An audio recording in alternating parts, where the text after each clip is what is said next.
It was a nice feeling, albeit 1-0, but good first win. And I think you saw kind of results around the country. You know, the first opening weekend can be a little shaky, and so we fought off some of that in the first set and able to put together a couple of nice sets and plays after that, and a pretty hostile environment. Hats off to NIU for putting out a good crowd, and it's nice to start off the season 1-0, especially with some of the early season changes we had to make. Questions for Coach?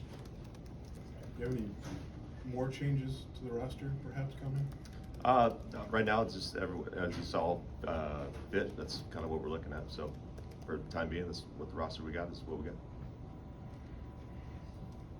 So I'm not going to make any additions to the roster then. At this moment, no. I guess what was different maybe about Saturday compared to the exhibitions in terms of execution?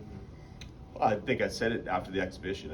Exhibition is exhibition, and we were looking for how people responded in different scenarios. So even though we were pushing our exhibition, that's kind of the way you want it. You don't want to just steamroll whoever you got. I mean, you want to obviously, but you're going to have to see how people respond in certain scenarios and in different positions. And I think I told you after the match, I was looking for a response, not necessarily a result. And obviously, you're looking for both, but once you kind of see how those pieces fit and how they look when they're out there, that's kind of what was helping guide what our first lineup was going to be. Normally you get that in the spring. In this case, our rules change a little bit this year, so we're able to have a scrimmage. Traditionally just an open practice or orange versus blue or something like that, and so I was happy to have the opening scrimmage to kind of figure out some things and put out a roster that was capable of winning. Coach, who you have coming up next, and what's some of the challenges? Who's coming up next? Valparaiso on Tuesday. That's a home opener. And then we've got Wichita State on Friday, and we have Illinois State on Sunday. And all very good mid-major teams, all successful programs. We were looking to put together a schedule where you had teams with high winning percentages. That helps with your IPI as you go through the season. And and they're very good teams that are either at the tournament or they're knocking on the door every single year. So every team you're going to play is going to give you a different challenge. They're going to give you a different look, and your team has to respond to it. And so it's going to be very much show the chess match of coaching, I think, and obviously execution as well. But I'm happy the way the team responded this last weekend, and we're going to have to make some of those same adjustments during the game as we move forward. What does preparation look like with a densely packed week and 3 matches in 5 days? Yeah, that's, again, a different thing that we have this year. Traditionally, you get 28 days to play 32 games or whatever, how many games you want, but we had 28 days of competition. This year, we have 32 days of competition that we're allowed to fulfill, which again allows for the scrimmage. And so now it's just we're going to play like every second or third day. And so as opposed to playing, we're all going to play 3 on over 2 days and 1 weekend and then have a week leading up. Now it's coming up a little bit faster. So yesterday was off. Today was prep for Valpo. Tomorrow's Valpo, slight rest, but you still got to, get your reps in and try to tinker with what works, what doesn't work, and go from there. So it's just a little bit more probably prep work, a little less of being on the floor, which not always ideal, but every coach is going through this right now. And if you looked at comments from this last weekend, you saw a couple of coaches being like, "I don't like playing 3 days in a row." But I didn't like playing 3 games in 2 days. So you're going to find that balance, whatever you see fit. For your team, and it's part of the benefit of being in our geography as we are. We can get to teams in a day, come back and still play and still find quality opponents. So I think it's a good thing. For you as a staff, do you try to evaluate game to game? I'm sure you do, but is it more like look at it as a chunk after this first week is done and do some more evaluation there? Yeah, I think you're always trying to look at big picture, of course, but for me, I've always been kind of it's one day at a time, and whoever's up next is up next, and you try to obviously plan what your recovery is going to look like after that and whatnot. But if you have a 5-setter, that's different than having a 3-setter, and it kind of you have to be able to adjust pretty quickly. And so for right now, Valpo's the next opponent. We had a nice practice this morning, and we hopefully come out with a win tomorrow against Valpo.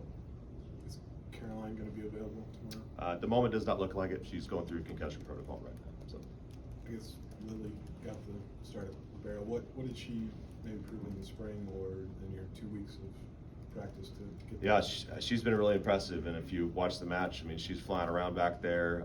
She's doing a nice job of just kind of leading the backcourt, and she's still going to make some kind of green mistakes a little bit, and she's going to have to learn, kind of as playing this level of play. But she's done a really nice job adjusting and kind of commanding the backcourt and responding well to the new role. It's not easy just to get thrown in there and being in there next to some veterans like Raina, and so she's done a really nice job of just being a great teammate. We always harp on doing your best, being a great teammate, and she definitely does that. What'd you see out of Brooke in match one? Yeah, Brooke, you know, again, the player that played a lot for us last year in a different position. Now she's playing the one I recruited her for, and she's a very good setter, a talented setter. We've had a list of talented setters since I've been here, obviously before I was here as well, and so it's just another great setter in the line of setters that we've had here at Illinois. I think one of the biggest things she brings is still a lot of flexibility. You know, we had her hit in a couple rotations. She's active at the net. She's taught herself how to hit left-handed, so she can hit both righty and lefty. And she can do it on command, so it's pretty impressive to watch. And so she's probably the most talented volleyball player I've actually just all around that I've been around. And sometimes that you got so many options, you got to harness it in. And she's got a feel for running the offense in day one. And she, like everyone, she had some first day jitters, but she smoothed out and made some really nice decisions, especially down the stretch against NIU to get a couple big kills through our middle and Kennedy. Chris, I know you're in in-season mode, but I apologize for asking you about 2024.